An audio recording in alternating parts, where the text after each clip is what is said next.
Hello बच्चों, कैसे हो आप लोग? अच्छे होंगे बेटा। बेटा आज मैं आपके लिए लेकर के आई हूँ यूपी बोर्ड 10th क्लास के लिए बिहारी लाल जी का चैप्टर है आपका भक्ति।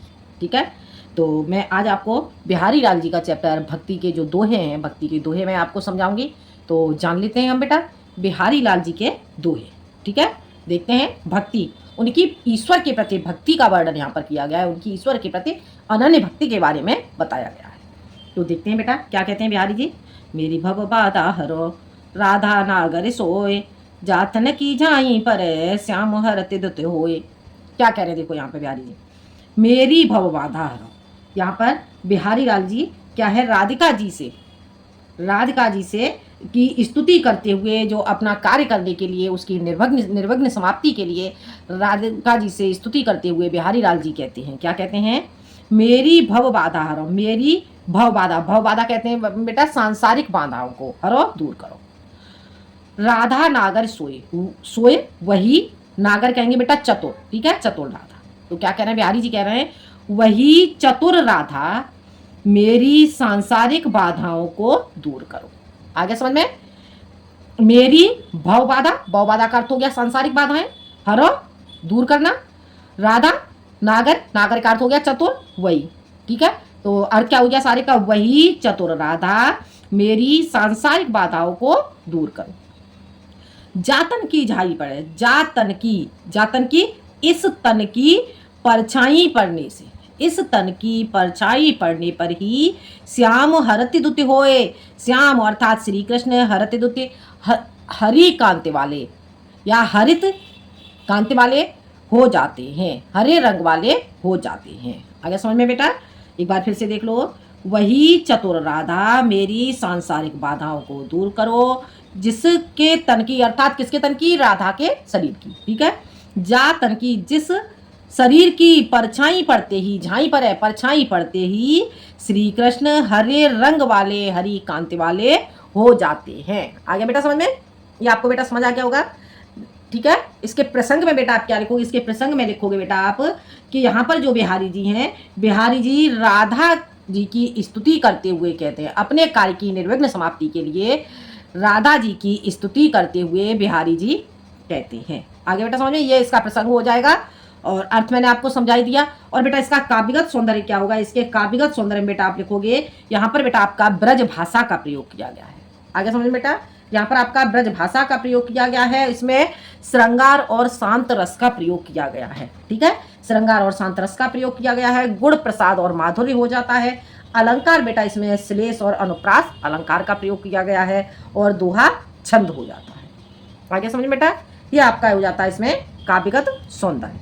अगला देखते हैं बेटा, अगला जानेंगे, देखते हैं। देखो बेटा क्या कह रहे हैं यहाँ पे, अगला देखते हैं, अगले में बिहारी जी क्या कहते हैं। मोर मुकुट की चंद कनो यो राजत नंदलाल, मोर मुकुट की चंद कनो यो राजत नंदलाल, मनुष्य शेखर की अकस की शेखर सतचंद। देखो क्या कह रहे हैं, मोर मुकुट की चंद कनो, मोर मुकुट की चंद्रकाओं में। ठीक है, मोर मुकुट की चांदनी में यो राजत, इस प्रकार से राजत का अर्थ हो गया सुशोभित होते हैं, नंद नंदन अर्थात श्री कृष्ण। ठीक है, मोर मुकुट की चंद्रकाओं में नंद नंदन अर्थात श्री कृष्ण इस प्रकार सुशोभित होते हैं। मनो जैसे कि मानो शश शेखर, शश शेखर भगवान शंकर से अकस ईर्ष्या करने के लिए, किय शेखर सतचंद, किय ईर्ष्या करने के लिए या प्रतिद्वंदता करने के लिए। ठीक है, कुछ भी कह सकते हैं, या मानो जैसे कि मानो शश शेखर, शश शेखर का अर्थ हो गया चंद्रमा, जिनके सिर पर चंद्रमा विराजमान है, वो कौन है, शंकर भगवान। ठीक है, तो शंकर भगवान से ईर्ष्या करने के लिए या प्रतिद्वंदता करने के लिए किए शेखर सतचंद, सतचंद्र किए शेखर किए धारण कर लिए हैं। शेखर अर्थात श्री कृष्ण ने सतचंद्र सैकड़ों चंद्रमाओं को अपने मुकुट में धारण कर लिया है। आगे समझ में, एक बार फिर से देख ले से, मोर मुकुट की चंद्रकाओं से नंद के पुत्र श्री कृष्ण इस प्रकार से सुशोभित हो रहे हैं, जैसे कि मानो शंकर भगवान से प्रतिद्वंदिता करने के लिए या शंकर भगवान से ईर्ष्या करने के लिए श्री कृष्ण ने सैकड़ों चंद्रमाओं को अपने मुकुट में धारण कर लिया हो, या सैकड़ों चंद्रमाओं को जीत लिया हो। आगे समझ में? तो ये आपका हो जाता है इसका सेकंड वाले का। ठीक है बेटा। इसके बेटा आप प्रसंग में क्या लिखोगे? इसके प्रसंग में लिखोगे, प्रस्तुत पद्यांश में बिहारी लाल जी नायिका श्री कृष्ण के सौंदर्य पर मुग्ध होकर अपनी स्थिति का वर्णन करते हुए कहते हैं। आगे समझ में? अब इसमें बेटा आप काव्यगत सौंदर्य क्या लिखोगे? इसके काव्यगत सौंदर्य में बेटा आपका ब्रज भाषा का प्रयोग किया गया है, श्रृंगार रस का प्रयोग किया गया है, गुण माधुर्य है, और यहाँ पर बेटा आपका उत्प्रेक्षा और अनुप्रास अलंकार का प्रयोग किया गया है। आगे समझ में? और दोहा छंद हो जाता है। अगला देखते हैं बेटा हम। देखो, सोहत ओढ़े पीत पट श्याम सलोने गात, सोहत ओढ़े पीत पट श्याम सलोने गात, मनोनीन मणि शैल पर आतप पर्यो प्रभात। क्या कह रहे हैं? देखो, सोहत ओढ़े पीत पट, पीत पट पीले पीतांबर को, पट पट कहते हैं वस्त्र। ठीक है, तो पीले वस्त्र को ओढ़े हुए, शलोने श्यामले श्री कृष्ण का शरीर सुशोभित हो रहा है। आगे समझ में?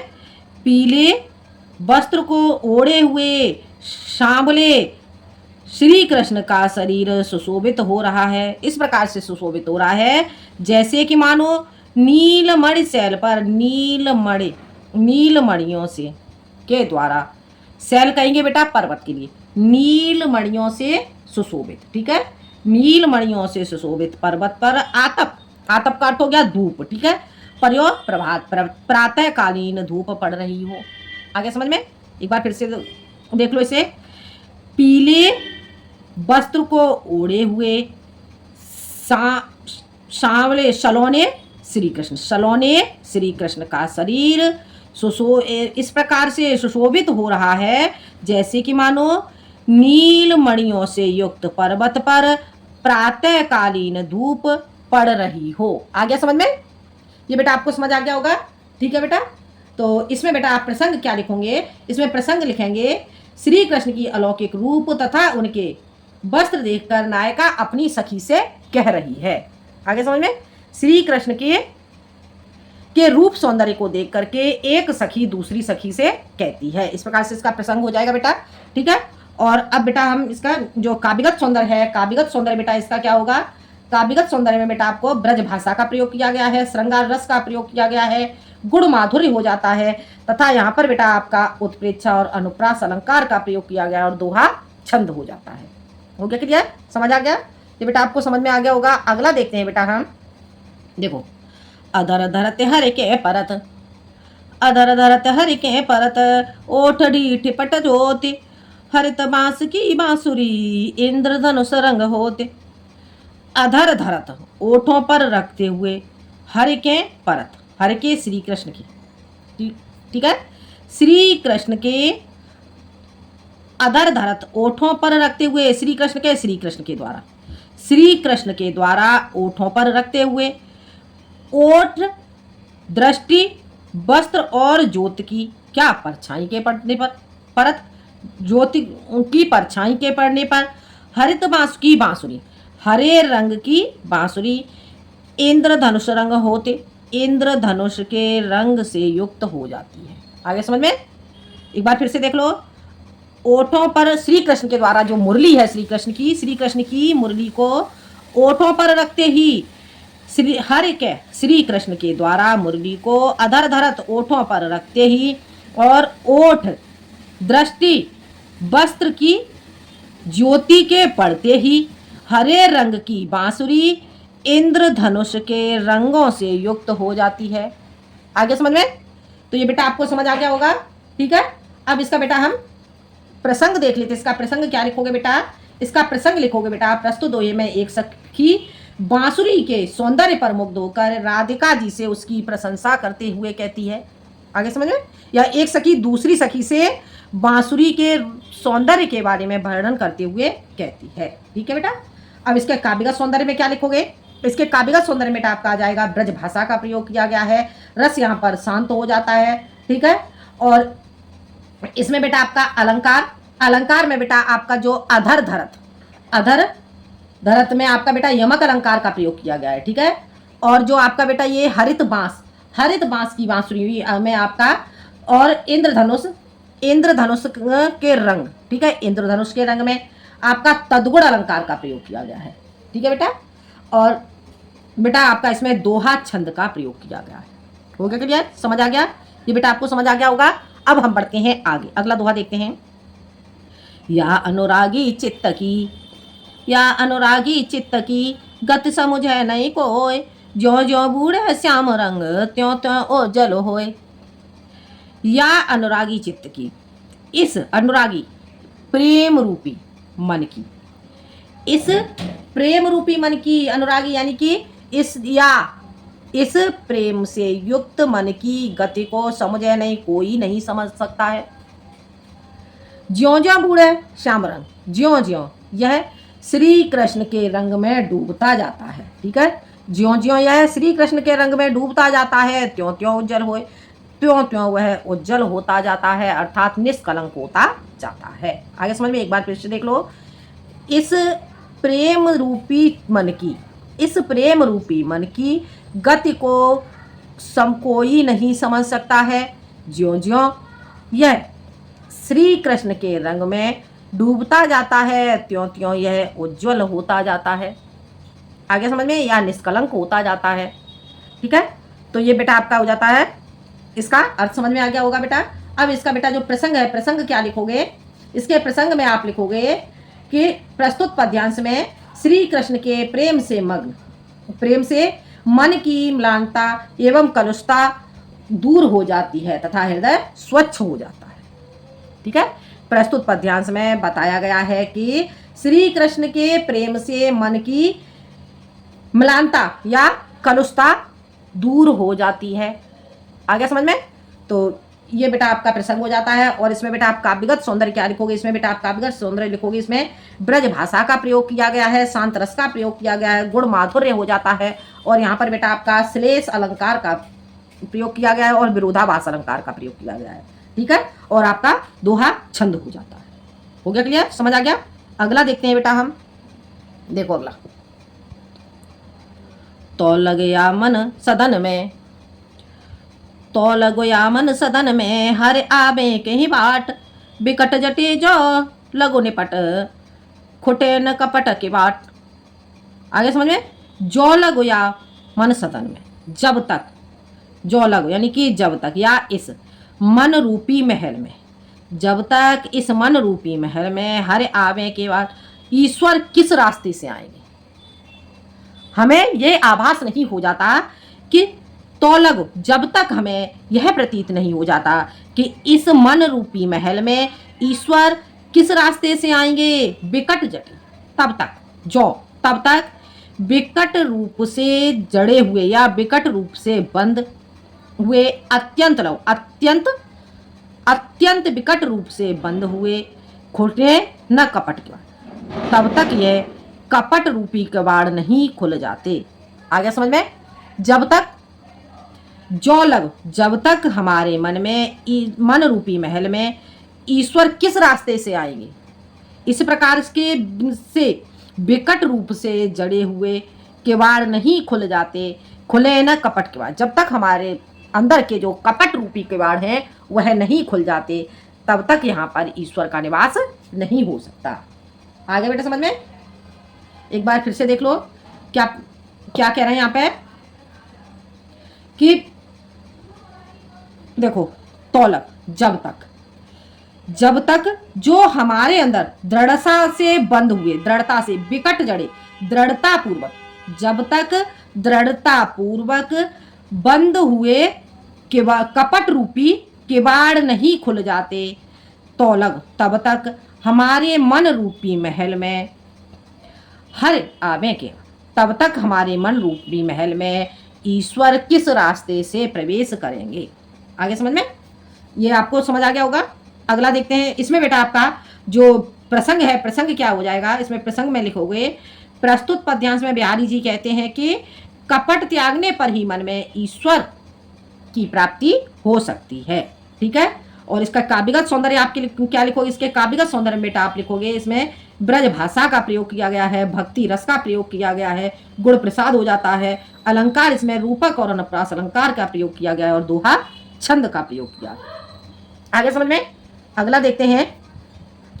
जगत जनायो जिहि सकल सोहर जान्यो नाय। जगत जनायो जिहि सकल सोहर जान्यो नाय। जो आँखिन सब देखियो आँखिन न देखी जाए। अब देखो यहाँ पे क्या कह रहे हैं बिहारी जी, जगत जनायो जे सकल, सकल यानी कि संपूर्ण संसार, जनायो जे जिसने संपूर्ण संसार के बारे में हमें जानकारी दी।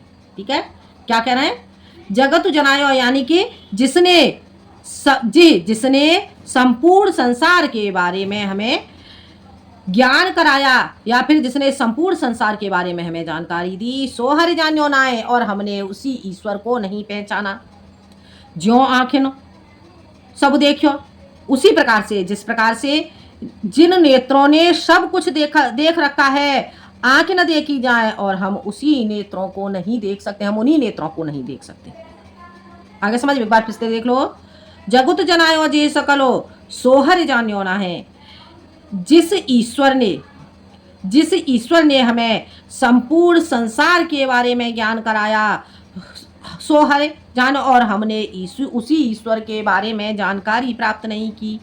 जो उसी प्रकार से जिस प्रकार से आँखें सब देखो, जिस प्रकार से नेत्रों ने सब कुछ देखा है, परंतु हम उन्हीं नेत्रों को नहीं देख सकते हैं। जिन नेत्रों आँखें सब देखो, हमारे नेत्रों ने सब कुछ देखा है और हम अपने उन्हीं नेत्रों को नहीं देख पाते हैं। आगे बेटा समझ में, इसके बेटा आप प्रसंग क्या लिखोगे, इसके प्रसंग में लिखोगे, प्रस्तुत दोहे में बिहारी जी भक्ति की प्रेरणा देते हैं कि तू ईश्वर को जान ले। आगे समझ में, प्रस्तुत दोहे में बिहारी जी भक्त को प्रेरणा देते हुए कहते हैं कि हे भक्त, तू ईश्वर के बारे में जानकारी प्राप्त कर ले। आगे समझ में। अब इसका काव्यगत सौंदर्य बेटा आप क्या लिखोगे, इसके काव्यगत सौंदर्य में आप लिखोगे, यहाँ पर बेटा ब्रज भाषा का प्रयोग किया गया है, शांत रस का प्रयोग किया गया है, गुण प्रसाद हो जाता है, अलंकार दृष्टांत और दोहा छंद का प्रयोग किया गया है। आगे बेटा समझ में, ये बेटा आपको समझ में आ गया होगा। और अब भक्ति का बेटा हम लास्ट वाला दोहा देखते हैं। तो ये इस दोहे में क्या बताया गया है, जपमाला छापे तिलक सरे न एको काम। जपमाला छापे तिलक सरे न एको काम। मन कांचे नाचे वृथा सांचे राचे राम। अब यहाँ पे क्या कह रहे हैं बिहारी जी, देखते हैं इसका बेटा। मैं आपको पहले प्रसंग बता दूं, इसके प्रसंग में लिखोगे, प्रस्तुत पद्यांश में बिहारी जी कहते हैं कि भक्ति में आडंबर का कोई स्थान नहीं होता, मन का अनुराग ही पहली आवश्यकता है। ठीक है, अब इसका अर्थ समझ लेते हैं। देखो, जप माला छापे तिलक सरे न एको काम, यह सब एक सरे न यह एक भी कार्य को नहीं कर सकते। आगे समझ में, जप माला छापा और तिलक ये एक भी कार्य को नहीं कर सकते। मन कांचे कच्चे मन वाले, और नाचे वृथा व्यर्थ में नाचने वाले, अर्थात व्यर्थ में भटकने वाले को ईश्वर की प्राप्ति नहीं होती। ईश्वर की सांचे राचे राम, अर्थात सच्चे मन वाले को ही ईश्वर की प्राप्ति होती है। ईश्वर से सच्ची भक्ति वाले को ही ईश्वर की प्राप्ति होती है। ईश्वर के प्रति जिसके मन में सच्ची भक्ति होती है उसे ईश्वर की प्राप्ति होती है। आगे समझ में, एक बार फिर से देख लो। जप माला छापे तिलक सरे न एको काम, यह सभी एक भी कार्य नहीं कर सकते हैं। कच्चे मन वाले और व्यर्थ में नाचने वाले को ईश्वर की प्राप्ति नहीं होती। साचे राचे राम, जिस मनुष्य के हृदय में ईश्वर के प्रति सच्ची भक्ति होती है उसी को ईश्वर की प्राप्ति होती है। आगे बेटा समझ में, इसमें बेटा आप काव्यगत सौंदर्य क्या लिखोगे, इसमें बेटा आपका ब्रज भाषा का प्रयोग किया गया है, शांत रस का प्रयोग किया गया है, गुण प्रसाद हो जाता है, अलंकार इसमें अनुप्रास हो जाता है, और इसमें दोहा छंद का प्रयोग किया गया है। आगे बेटा समझ में, तो ये था बेटा आपका चैप्टर बिहारी लाल जी का चैप्टर भक्ति। ठीक है, तो बेटा मैं थोड़ा थोड़ा आपको समझाऊंगी जिससे ठीक से आपको समझ में आ जाए, क्योंकि वीडियो ज़्यादा लंबी हो जाती है तो ठीक से समझ में नहीं आ पाता। ठीक है, तो ये भक्ति आज मैंने आपको बताए बिहारी लाल जी की भक्ति के दोहे, और अगले वीडियो में मैं आपको पढ़ाऊंगी बिहारी लाल जी के नीति के दोहे। ठीक है बेटा, तो बेटा आपको वीडियो पसंद आए तो लाइक करें, शेयर करें और सब्सक्राइब करें। आज के लिए इतना ही, मिलते हैं हम अगले वीडियो में एक नए टॉपिक के साथ। जब तक के लिए धन्यवाद।